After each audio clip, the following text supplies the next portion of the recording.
बिस्मिल्लाहिर्रहमानिर्रहीम। अस्सलाम वालेकुम नादरीन, आप यूट्यूब चैनल देख रहे हैं। मैं इमरान खान हूँ। नादरीन, बहुत इंपॉर्टेंट वीलॉग है, बहुत सारी चीज़ें हैं मेरे पास से, लेकिन सबसे पहले इमरान खान साहब की बहनों ने जो एक सख्त फैसला किया वो मैं आपके सामने रख देता हूँ। इमरान खान साहब की बहनों ने बिलाखिर वो फैसला किया जो बड़ा मुश्किल था। उन्होंने कहा जी कि अगले हफ्ते से हम अकेले आएंगे, किसी को यहाँ पे आने की जरूरत नहीं है, क्योंकि कई मरतबा उन्होंने कारकुनों को कहा और पाकिस्तान तहरीक इंसाफ की लीडरशिप को कहा कि 10,000 20,000 बंदा यहाँ पे पहुंचेगा तो दबाव बनेगा, लेकिन इतने बंदे पहुंचे नहीं, एक दफा भी नहीं पहुंचे। हाँ, लोग पहुंचे जरूर, चंद हजार पहुंच जाते हैं, लेकिन बहुत बड़ी तादाद में नहीं आए। और फिर उंगली कटा के शहीदों में नाम लिखवा लेते हैं लोग। मिसाल के तौर पे वहां पे लोग आते हैं, फोटो सेशन करते हैं, तस्वीरें इकट्ठी करते हैं। बेशुमार लोग हमें वीडियोस भेजते हैं, जनाब देखें जब हम गए हुए थे अडियाला जेल, और वहां बाहर एक पिकनिक बना के तस्वीरें बना के वापस आ जाते हैं। तो हर दफा कोई नया ग्रुप चला जाता है, तो बारी बारी जाते हैं, अपनी तस्वीरें बनाते हैं और वहां से निकल आते हैं। लेकिन इससे इमरान खान साहब की रिहाई का कोई फायदा नहीं हो रहा। तो इमरान खान की बहनों ने कहा जी अब आप यहाँ पे आना छोड़ दें, हमें बहनों को किसी की जरूरत नहीं है, इन्होंने हमारी मुलाकात तो करवानी नहीं, तो हम यहाँ पे आ जाया करेंगे और आके हम यहाँ पे एहतजाज करेंगे, धरना देंगे, बैठ के हम चले जाएंगे।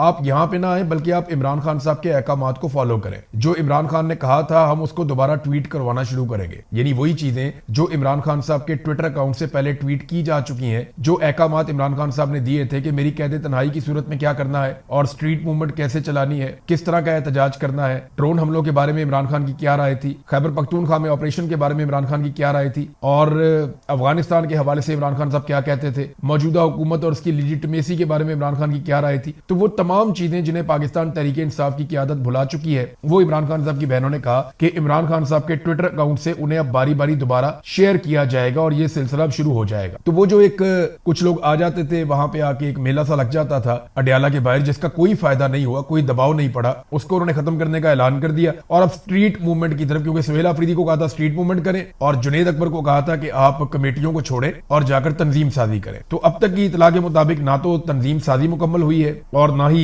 स्ट्रीट मूवमेंट के लिए कोई फोर्स बनाई गई है। यानी खैबर पख्तूनख्वा की जो पाकिस्तान तहरीक इंसाफ है, उन्होंने जो ऐलान किया वो मैं हैरान हो गया उसको पढ़ के। यानी उन्होंने ऐलान किया पाकिस्तान तहरीक इंसाफ ने कि हमने जो स्ट्रीट मूवमेंट के लिए या जो इमरान खान साहब की रिहाई के लिए एक फोर्स हम बना रहे थे, उसके लिए हमने 60,000 कारकुनान ने अभी तक रजिस्ट्रेशन करवाई है। इनको ये 60,000 का फिगर बोलते हुए शर्म भी नहीं आई। 60,000 बेशक बहुत बड़ी तादाद है, लेकिन पाकिस्तान तहरीक इंसाफ के लिए नहीं है। यानी 60,000 का फिगर अगर देती एमक्यूएम तो अच्छी बात थी, 60,000 का फिगर अगर देती कोई और छोटी सी पॉलिटिकल पार्टी तो वो भी अच्छी बात। अगर जमात इस्लामी भी होती तो वो अब तक 2-3 लाख का फिगर दे चुकी होती। इसमें कभी संजीदगी दिखाई नहीं गई। एक एक एमपीए ने 60,000 वोट लिया हुआ है, एक एक एमएनए ने 1-1 लाख से जायद वोट लिया हुआ है। जिस सूबे में इतने बड़े पैमाने पर वोट पड़े कि बगैर मखसूस नशस्तों के 2/3 अक्सरियत पाकिस्तान तहरीक इंसाफ के पास आ गई, उस सूबे में 60,000 नौजवानों का क्लेम करना ये बहुत शर्मिंदगी वाली बात है। देखिए, इसमें मैंने आपको पहले कई मरतबा कहा कि इमरान खान साहब की रिहाई के लिए जो भी एक तंजीम बनाई गई है या फोर्स बनाई गई है, उसके लिए कोशिश की नहीं गई। कोशिश ये होती है जो इमरान खान ने कहा था कि स्ट्रीट मूवमेंट चलाएं, हर गली में, हर मोहल्ले में, हर चौराहे में। 60,000 इन्होंने बंदा रजिस्टर्ड किया है, 60,000 तो मकामात होने चाहिए थे जहां पर रजिस्ट्रेशन हो रही है, और अब तक तो 10-15 लाख नौजवान कम से कम साथ होना चाहिए था इस तंजीम के, लेकिन इस पर तवज्जो दी नहीं। 1-2 दफा इसके बारे में बात की, फिर दोबारा बात करना बंद कर दी पाकिस्तान तहरीक इंसाफ ने, इस पर बोले ही नहीं, क्योंकि तहरीक इंसाफ या खैबर पख्तूनख्वा की हुकूमत की तवज्जो इमरान खान की रिहाई से ज्यादा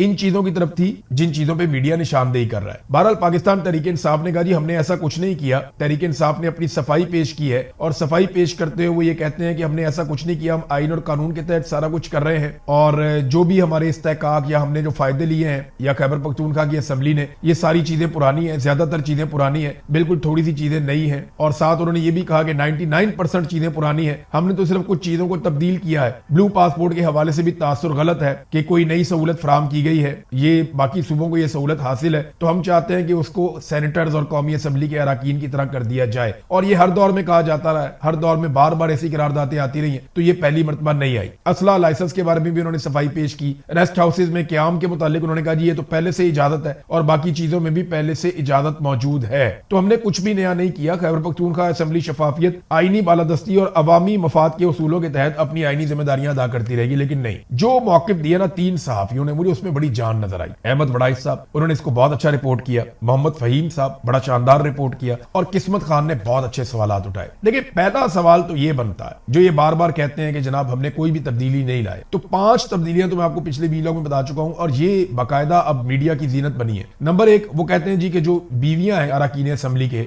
उन्हें जो है वो ताहयात असेंबली कार्ड मिलेगा, जैसे आईडी कार्ड होता है, और उसकी बड़ी इज्जत की जाएगी। नंबर 2, उन्होंने कहा जी एयरपोर्ट पर वीआईपी लॉन्च इनको मिलेंगे, वफाकी कानून के तहत ऑफिशियल ऑफिशियल पासपोर्ट इनको दिए जाए, ताहयात दिए जाए। ताहयात जो जब से आसिम मुनीर साहब को ताहयात इस्तिस्ना मिला है ना, या ताहयात फील्ड मार्शल वो बने हैं, तब से ताहयात का लफ्ज बड़ा पसंद आ गया सब। सरकारी अफसरान की तरह इनको क्लब की मेंबरशिप भी चाहिए और जाती गाड़ियों के शीशे काले करने हैं। साथ ही साथ ये जो 4 लाइसेंस इनको असले के मिलते थे उनको 8 लाइसेंस करार दिया गया। उसमें खैबर पख्तूनख्वा की हुकूमत कहती है जनाब वो हमारी मजबूरी थी क्योंकि सिक्योरिटी के मामला बड़े संजीदा हैं। लेकिन जो अहम सवाल आते हैं ना वो फिर अपनी जगह पे मौजूद है। देखिए, अगर ये शफाफियत थी और ये कवानीन बड़े शफाफ तरीके से लाए गए थे तो चंद सवालात जो है वो जन्म पा चुके हैं। नंबर 1, अगर ये कानून 30 अप्रैल 2026 को असेंबली ने मंजूर किया था तो 6 मई 2026 को उसे गवर्नर ने मंजूरी दे दी और 7 मई को उसे सरकारी गजट में शाया कर दिया गया था। तो उसे सूबाई असेंबली की ऑफिशियल वेबसाइट पर मंजूर शुदा कवानीन की फहरिस्त में क्यों शाया नहीं किया गया? इसको छुपाया क्यों गया? अगर तो ये कानून पास करवाना था तो ये कानून शाया क्यों नहीं किया गया? इसे मंजूर शुदा कवानीन की फहरिस्त में क्यों नहीं डाला गया? और इस कानून का सरकारी और मुस्तनद मुसवदा अवाम की तस्दीक के लिए बाकी कवानीन में क्यों मौजूद नहीं था?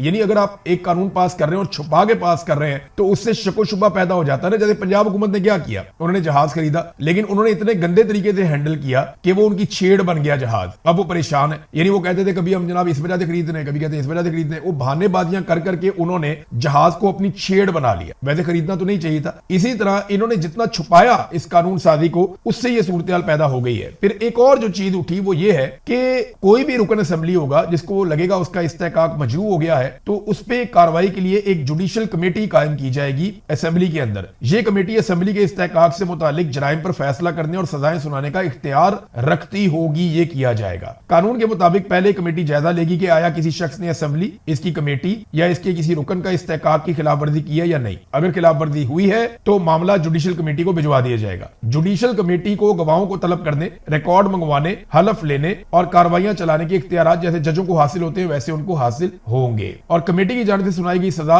पर अमल दरामद भी अदालती निजाम के जरिए किया जाएगा। कानून के मुताबिक जो शख्स जुडिशियल कमेटी के फैसले से मुतासिर हो वो अपील स्पीकर असेंबली के पास दायर कर सकेगा और स्पीकर का फैसला हतमी होगा। यानी किसी भी जगह या किसी अदालत में इसके खिलाफ अपील नहीं की जा सकेगी। अब ये क्या है? ये खैबर पख्तूनख्वा में हो रहा है नाजरीन, कहीं और नहीं हो रहा। और इमरान खान की रिहाई के लिए इन्होंने अभी तक सिर्फ 60,000 कारकुनान इकट्ठे किए। देखिए, मैं आपको बताता हूं कोई तवज्जो नहीं है इमरान खान की रिहाई पे। मैं आपको सच बता रहा हूं, ये सिर्फ इक्तदार के भूखे लोग हैं और इक्तदार में आकर बैठ गए। अगर इमरान खान की रिहाई पे तवज्जो होती ना तो इन्होंने आते ही जो सबसे पहला वादा किया था वो क्या किया था याद है आप? इन्होंने कहा था कि हम वो जो कानून पाकिस्तान की फौज को ये इख्तियार देता है कि वो हमसे पूछे बगैर खैबर पख्तूनख्वा पे ऑपरेशन करे, वो कानून हम आते ही खत्म कर देंगे और उसके लिए हम कोशिश करेंगे। लेकिन 1 टके की कोशिश नहीं की गई। सिर्फ उस मामले को अदालत में फंसा दिया गया ताकि जब भी कोई पूछे तो हम कहेंगे जनाब वो तो हमने कोशिश की है लेकिन वो हो नहीं रहा। भाई आपके पास 2/3 अक्सरियत है, आपके पास सूबाई असेंबली में अक्सरियत है। आप उसके मुकाबले में एक और कानून लाकर उसे खत्म कर सकते हैं। आपको जरूरत ही नहीं है अदालत में जाने की। Action in aid civil power का कानून था, तो action in aid civil power जो कानून है आते ही सुहेल अफरीदी ने ऐलान किया था मैं इसको खत्म करूंगा। गंडापुर ने भी कहा था मैं इसको खत्म करूंगा, लेकिन दोनों ने इसको खत्म नहीं किया। वो कानून आज भी मौजूद है। उसी कानून के तहत खैबर पख्तूनख्वा के 3 से 4 डिफरेंट एरियाज में, मैंने आपको पिछले वीलॉग में बताया भी, वहां पे मिलिट्री ऑपरेशंस अभी भी जारी है, जबकि इमरान खान साहब का मौकिफ कुछ और था। तो ये हुकूमत खुद ऑपरेशंस करवा रही है जबकि इमरान खान साहब ऑपरेशंस के खिलाफ थे। अभी ड्रोन हमले 74% ज्यादा हो गए हैं जबकि इमरान खान साहब ड्रोन हमलों के खिलाफ थे। उन्होंने कहा था FIR दो, इन्होंने अभी तक एक भी FIR नहीं दी। तो ये चीजें साबित करती हैं कि इन लोगों को इमरान खान का हुक्म या इमरान खान साहब की जो पॉलिसी है उससे ज्यादा अपना इक्तदार अजीज है और ये इक्तदार से बाहर देखने के लिए बिल्कुल भी तैयार नहीं है। अब नाजरीन एक और चीज मैं आपको पहले बता दूं, हमारे बड़े अच्छे दोस्त हैं, भाई हैं, अहमद फरहाद साहब। उनके फैमिली के सोर्सेज ने मुझे बहुत इंपॉर्टेंट इंफॉर्मेशन दी है और अभी जब मैं वीलॉग कर रहा हूं तो अभी ये इंफॉर्मेशन मुझे थोड़ी देर पहले मिली है और ये इंफॉर्मेशन तस्दीक शुदा। अहमद फरहाद साहब पे लगातार दबाव डाला जा रहा है और उन्हें कहा जा रहा है कि एक वीडियो बनाओ जिसमें जो कुछ आपने कहा और किया उसको आप गलत करार दो। एक वीडियो बनाओ ज्वाइंट अवामी एक्शन कमेटी के इकदामात को गलत करार दो। तो उनसे जबरदस्ती एक वीडियो बनाने के लिए दबाव डाला जा रहा है और यही दबाव कुछ दिन पहले ज्वाइंट अवामी एक्शन कमेटी के लोगों ने कहा कि वो डाला जा सकता है शौकत नवाज मीर के ऊपर। लाजमी बात है उन पे दबाव डाला गया होगा। मुझ पे भी 4-5 महीने एक ही दबाव था कि वीडियो बनाओ, वीडियो बनाओ, वीडियो बनाओ, वीडियोस चाहिए हमें। कैमरे लेके आ जाते नहीं, वीडियो बनाओ, वीडियो बनाओ, इसको गाली दो, उसको बुरा कहो, ये कहो जनाब ये मैंने किया, वो उसने किया, ये सारा कुछ गलत है। यानी यहां पे बैठ के वीडियो बना के अपने मौकिफ को गलत साबित करो। तो अहमद फरहाद को कहा जा रहा है कि तुम एक वीडियो बनाओ, उन पे दबाव डाला जाए। अल्लाह ताला उन्हें इस्तकामत अता फरमाए। उन्होंने अभी तक किसी भी किस्म की कोई वीडियो बनाने से इनकार किया है, लेकिन एक बड़े अहम सोर्स से यह पैगाम जरूर आया है कि अहमद फरहाद पे जबरदस्त दबाव डाला जा रहा है कि आप एक वीडियो बनाएं, आपको रिहा कर दिया जाए। अगर आप वीडियो नहीं बनाएंगे तो आपकी कैद लंबी होती चली चली जाएगी। तो तमाम कश्मीरियों से मेरी गुजारिश है कि शौकत नवाज मीर साहब के लिए, अहमद फरहाद साहब के लिए और जो बाकी लोग इस वक्त कैदोबंद की सऊबतें काट रहे हैं, उन सबके लिए आवाज उठाएं। और हर पाकिस्तानी को आवाज उठानी चाहिए, बल्कि हर इंसान को आवाज उठानी चाहिए। सिर्फ कश्मीरियों का यह मामला नहीं है, यह इंसानियत का मामला है, इंसानी हुकूक का मामला है। तो सबको इसके ऊपर जोरदार तरीके से आवाज उठानी चाहिए। नादरीन, ये एक तस्वीर मैं आपको दिखाता हूं, ये देखें आप, ये खैबर पख्तूनख्वा से आई है। ये एक पिकअप है छोटी सी और ये लेकर जा रही है ताबूत। बलूचिस्तान से ताबूत ही आ रहे हैं, यानी हर चौथे दिन किसी ना किसी सिक्योरिटी फोर्सेज के ताबूत आ जाते, मजदूरों के ताबूत आ जाते, मेहनत कशों के ताबूत आ जाते हैं, कभी पुलिस वालों के ताबूत आ जाते हैं। ये 10 ताबूत और एक पिकअप में जा रहे हैं। क्यों जा रहे हैं पता है? ये जो अभी पुलिस वालों पे हमला हुआ है, एक तरफ हरनाई का इलाका है, एक तरफ कोयटा है, ये दोनों आपस में ऐसे जुड़ते हैं, इनके बीच में पहाड़ी इलाका है। अब ये जो अटैक हुआ है इस मर्तबा, ये जो मुसल्ला जत्थों ने अटैक किया पुलिस के ऊपर एक दिन पहले कोयटा में, ये बड़ा खौफनाक हमला था। कई घंटों तक लड़ाई जारी रही है। अब इस लड़ाई के जो ऐनी शाहिदीन है, उन्होंने मुझे क्या बताया, ये सुने आपके रोंगटे खड़े हो जाएंगे। वो ये बताते हैं कि मुसल्ला जत्थों ने जदीद तरीन असले के साथ पुलिस के ऊपर अटैक कर दी। पुलिस ने जबरदस्त लड़ाई लड़ी, पुलिस शानदार तरीके से जवाबी हमले कर रही थी और शानदार लड़ाई लड़ रही थी। और फिर उसके बाद वक्त गुजरना शुरू हुआ, पुलिस की जानिब से फायरिंग कम होना शुरू हो गई, जबकि दहशतगर्दों को सप्लाई लगातार जारी थी। वो फायरिंग तेज करते चले जा रहे थे, जदीद हथियारों का इस्तेमाल कर रहे थे। उस वक्त सोशल मीडिया के ऊपर बहुत सारे बलोच नौजवानों ने जो वहां आसपास मौजूद थे, उन्होंने वीडियो पैगाम जारी किए। उन्होंने फौरी तौर पे तमाम जहां जहां वो राब्ते कर सकते थे, उन्होंने हर तरफ राब्ते किए, सोशल मीडिया पे पैगाम जारी किए कि फौरन मदद भेजी जाए, इंतजामिया फौरी तौर पे असला भेजे, इंतजामिया फौरी तौर पे मजीद कुमक भेजे और पुलिस का साथ दे। लेकिन पुलिस का साथ देने के लिए कोई नहीं आया। वहां 9 पुलिस वाले शहीद हो गए, 20 से ज्यादा वो अगवा करके ले गए। और अभी तक जो पुलिस वाले वापस आए हैं वो 8 से 9 हैं जो वापस। बाकी पुलिस वाले अभी तक अगवा हैं, उनके बारे में कुछ नहीं पता। मेरे पास सबके नाम मौजूद हैं, शहीद कौन कौन हुआ, अगवा कौन कौन हुआ, वापस कौन कौन आया, और जो लोग अभी तक वापस नहीं आए उनके बारे में कुछ पता नहीं है कि वो कहां पे गए। बहरहाल ये मुसल्ला जत्थों ने हमला किया। पुलिस बार बार मांगती रही कि हमें मजीद असला चाहिए, हमें ताजा कुमक चाहिए, दहशतगर्दों पे बाहर से हमला किया जाए। और इस पूरे एरिया में मैं आपको बताता हूं, जगह जगह एफसी की चेक पोस्ट हैं। इस पूरे एरिया में फोर्सेज जगह जगह पर मौजूद है और भारी मिकदार में मौजूद है। उनके पास जदीद असला भी मौजूद है, लेकिन इसके बावजूद फोर्सेज मदद करने के लिए नहीं आए। और यह वाकया पहली मर्तबा नहीं हुआ। मकामी लोग यह बताते हैं कि जब जब यहां पे अटैक होता है, फोर्सेज मदद के लिए मौके पर नहीं पहुंचते, पुलिस वाले भी शहीद हो जाते हैं, आम लोग भी मारे जाते हैं। फोर्सेज हमेशा वाकया होने के बाद उस जगह पे आती है, या कहीं पे अटैक करना हो तो वो अपने तरीके से अटैक करती हैं, वो किसी लड़ाई में आकर नहीं पड़ती। और ये लगातार होता चला जा रहा है। मेरे एक बहुत करीबी दोस्त हैं, उन्होंने मुझे बताया कि एक ग्रुप बना हुआ था जिसमें इंटेलिजेंस एजेंसियों के लोग भी थे, मिलिट्री के लोग भी थे, पुलिस के लोग भी थे, मकामी लोगों को भी डाला हुआ था, सियासी लोगों को भी डाला हुआ था। तो एक बहुत बड़ा अटैक हुआ और उसमें मैंने फौरी तौर पर ग्रुप में लिखा कि जनाब फौरन मदद भेजी जाए, यहां पे लड़ाई इस वक्त जारी है और फोर्सेस पहुंच जाएंगी तो दहशतगर्दों को घेर लिया जाएगा। तो उसमें एक ऑफिसर ने फोन किया, कहते डायरेक्ट मुझे, और उन्होंने कहा तुम्हें क्या मुसीबत पड़ी हुई, तुम तो चुप करके बैठो। ये नादरीन इस वक्त की सूरत हाल है। और ये मुझे मेरे दोस्त ने खुद वाकया सुनाया गुज़िश्ता रात, और इस वाकये ने तो रोंगटे खड़े कर दिए लोगों के। लोग सोच रहे हैं कि ये दहशतगर्दों को रोकने के लिए सिक्योरिटी फोर्सेस क्यों नहीं आती, पुलिस वालों को भेड़ बकरियों की तरह वहां मरने के लिए छोड़ दिया। वो बेचारे इतने सारे पुलिस वाले वहां पे शहीद हो गए, अब उनका नमाज जनाजा पढ़ के 2 आंसू बहा दिए जाएंगे और उसके बाद अल्लाह अल्लाह खैर सल्ला, फिर वजीर आला पहुंच जाएंगे इस्लामाबाद में। उन्होंने कोयटा में या बलूचिस्तान में तो कहीं ट्रेवल करना नहीं है। तो नादरीन ने एक और चीज बहुत अजीब मैं आपको बता दूं, ये जो हरनाई और कोयटा है, इसके बीच के जो पहाड़ी इलाके हैं, ये निस्बतन कोयटा कैंट के करीब है। इनके बीच में मुझे कई सोर्सेज ने यह बात बताई है कि मुसल्ला जत्थे बहुत बड़ी तादाद में मौजूद है और यहां पे नकलो हरकत लगातार देखी जाती। अब इतने सारे मुसल्ला जत्थे यहां पे मौजूद है, इनको सप्लाई कैसे आती है, इनको राशन की सप्लाई कैसे आती है, इनको एमुनिशन कैसे आता है, इनको हथियार कैसे पहुंचते हैं, ये यहां से निकलकर अटैक करते हैं मुख्तलिफ इलाकों में कैसे करते हैं, इनको रोका क्यों नहीं जा रहा, यह बहुत बड़ा सवाल है। और एक और चीज मैं आपको बताता हूं, मुस्तकबिल में आपको यह चीज सबूतों के साथ सामने आना शुरू हो जाएगी कि इस वक्त पाकिस्तान की एस्टेब्लिशमेंट ने